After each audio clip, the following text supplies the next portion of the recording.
Hi there, welcome back to the Positive Psychology program, week 5 for Nexus.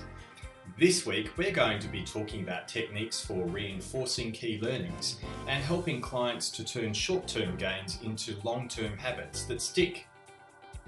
So let's take a look at what behaviour change science tells us.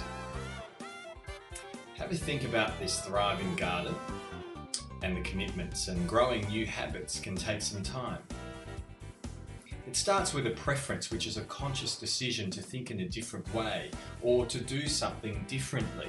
And that's the first step, which is about also motivation. So step 1 in behaviour change is motivation, and that's where someone accepts that there's a need to change the way that they're doing things or thinking about things. Step 2 is about setting a goal. So what would an outcome look like if I get this right? And step 3 is all about how we're going to get there. In other words, the strategy that we'll use to achieve that goal. Step 4 is about taking action. So what are the things that we need to do to carry out these strategies and achieve our goals? But we do know that after that, somewhere we do relapse, and that's very, very normal. It's important to understand that relapse is very common once we're taking action to achieve our goals, where we revert back to the way we did it before.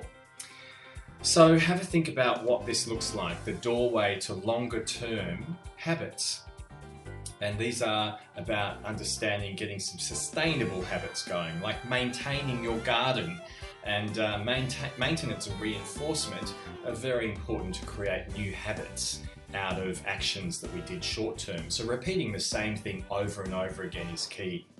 And repeating the same thing over and over again is about forming new neural pathways. And so what is a conscious decision to take a certain pathway becomes a habit that doesn't require so much effort and attention. So think about the journey that you're taking clients on and where we want to get to.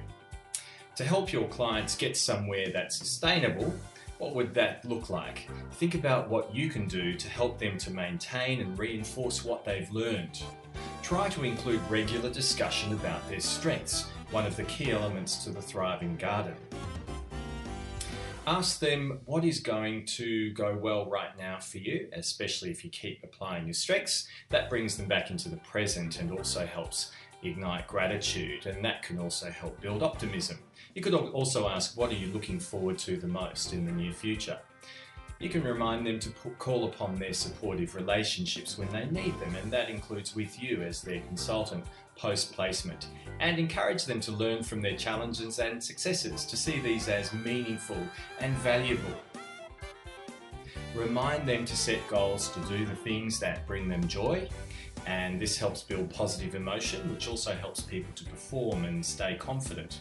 And that's all part of this thriving garden concept that we talked about earlier on in the course. This is part of a balanced diet of what keeps people well, happy, focused and motivated.